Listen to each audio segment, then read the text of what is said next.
Today on Network Africa, South Africa's prosecution going against a court ruling to reconsider corruption charges against President Jacob Zuma.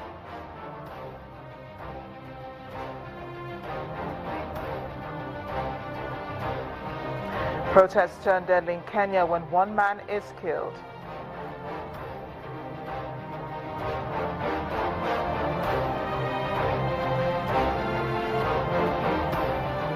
World leaders are gathered in Istanbul for the first World Humanitarian Summit. Network Africa begins right now.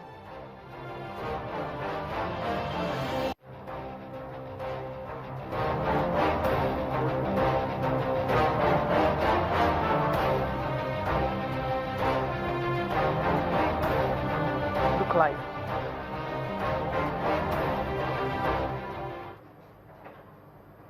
Hello everyone, I am Amarachi Ubani. You're welcome to Network Africa. There were a number of stories that caught our eye over the weekend, so let's just review them and be right back. We begin in Egypt, which announced on Sunday it is deploying a robot submarine to search for the flight data recorders of the missing Egyptair plane. The Airbus A308 was en route from Paris to Cairo, with 66 people aboard when it vanished from radar early on Tuesday. Egypt President Abdel Fattah al-Sisi said there was no particular theory that can be affirmed now as to the cause of the crash. Meanwhile, opposition presidential hopeful in the elections in the DR Congo, Moise Katumbi, left his country for South Africa on Friday to attend to his health. Just the day before, authorities had issued a warrant for his arrest, accusing him of hiring foreign mercenaries in an alleged plot against the state. Katumbi has denied the allegations, and prosecutors gave him the pass to travel for treatment on condition that he return to face the criminal charges against him.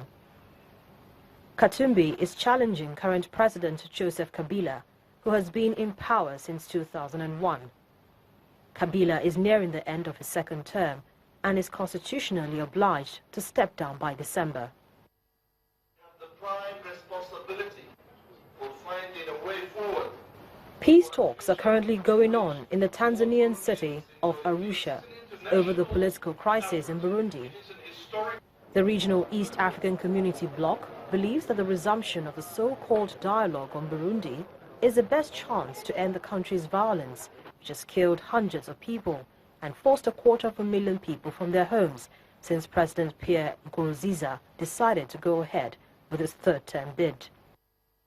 Senior government officials, civil society representatives and representatives from several opposition parties are attending the talks, with the exclusion of the key opposition group that the Burundi government insists should be barred from negotiations.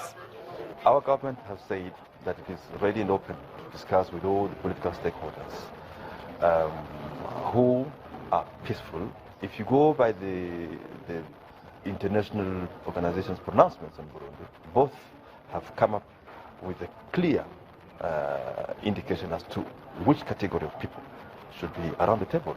And those ones have to be peaceful.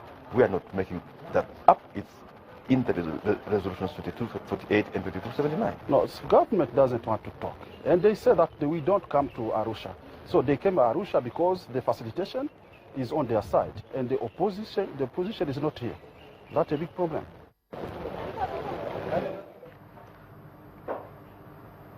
Well, those are major stories over the weekend. Coming up to today, a South African prosecution is adamant about carrying out a court ruling to reconsider corruption charges against President Jacob Zuma.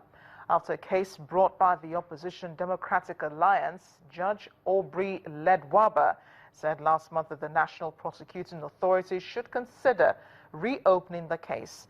Originally, the 783 charges were dropped weeks before the 2009 election, which led him to become president. But last month, the High Court judge described that decision as irrational. But National Director of Public Prosecution, Sean Abrams, said that prosecutors should be able to exercise discretion over whether an investigation should continue. He later told journalists, that this was an issue that affected the separation of powers and that the ruling has far-reaching ramifications. He says he will be seeking to leave the appeal to appeal to the Supreme Court against the High Court ruling.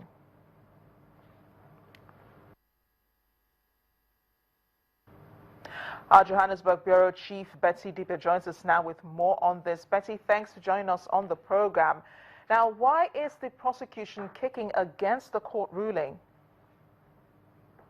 Basically, the head of the Directorate of Public Prosecution is holding up a principle which he says it's in the best interest of prosecutorial independence, because he believes that if what the North Gauteng High Court had ruled is allowed to carry without being questioned, then the prosecutors will be diluted of their powers.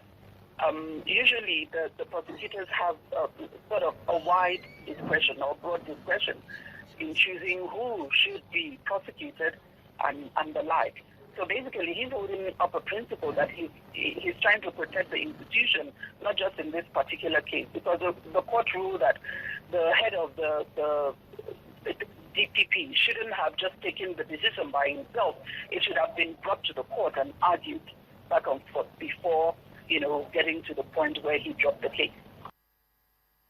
Betty, according to the National Director of Public Prosecutors, Sean Abrams, prosecutors should be able to exercise discretion over whether an investigation should continue, and he wants to leave to appeal against the High Court ruling. What would this mean for the courts, and how will it affect the ruling? Well, basically, he's going to approach the same court that gave the ruling, because what he is trying to do now is leave to appeal. He's going to appeal. He's going to present that application to the North Gauteng High Court that ruled, regarding that matter. So if he is granted leave to appeal, he will now take that to the Supreme Court of Appeal, which will now pronounce, give more far-reaching, pronouncement on the issue, on the principle that he's putting forward, the issue of protecting the prosecutors. So that's it basically. He will approach the court. Court will rule, we're giving you leave, and the court will say how broad or how broad the window it is for him to approach the Supreme Court of Appeal. Does the president have any say in all of this? Of course, he doesn't have a say. You're going to watch how these things proceed. The time that he may be able to get up and speak for himself is after the pronouncement, if indeed the case is going to be reinstated. Right now, he's holding on to the fact that the case was formally withdrawn. So if the court agrees that or if the court grants leave for this appeal, and the Supreme Court of Appeal believes that the ruling was wrong or right, whichever way it goes, then probably from there, the president or the president's legal team will have something to do. But right now, they're watching to see how this will play out. The most important people in this whole scenario is the South African people. So what do they think, and what do they make of what's going on? Some are disappointed, some are watching, just like everybody else. But of course, we expect the party, the opposition party that actually took this case to the court, that's the Democratic Alliance, they're disappointed. They're saying that Sean Abrams missed an opportunity to show that he's truly independent as the head of the DPP. And according to Musi Maimane, he says his decision to seek leave to appeal is a classic case of a classic example of delay tactics. Betty, thank you for joining us on Network Africa. We're staying in the country's finance minister, Pravin Gordhan, is not being investigated for espionage over his part in establishing a surveillance unit in the revenue service, and does not face arrest according to the state prosecutor and the police. The Elite Hawks police unit is investigating a tax surveillance unit within the South African Revenue Service, which was set up in 2007 when Gordhan was the commissioner of the Revenue Authority. Gordhan, who now heads SARS, from 1999 to 2009, has said the spy unit set up at the tax agency was lawful. The National Prosecution Authority has asked South Africans to stop deriving political mileage out of this matter after media reports last week said the minister's arrest was imminent. So let's turn to Kenya. What should have been a peaceful protest today turned awry after a man was killed in the western city of Kisumu. The country is in its fourth week of protests over the Electoral Commission. The opposition Court Alliance wants the current members of the Electoral Commission to resign ahead of next year's presidential election. Court says the commission is biased in favor of the governing Jubilee coalition and wants it replaced by a neutral body. There have been complaints about police brutality in the protest, with pictures online showing people being beaten and mishandled. One of the scenes you're seeing there. Today, the police also fired tear gas at a convoy of vehicles carrying opposition leaders and their supporters who accompanied it on foot. A water cannon later chased the cars in the convoy out of the main town centre.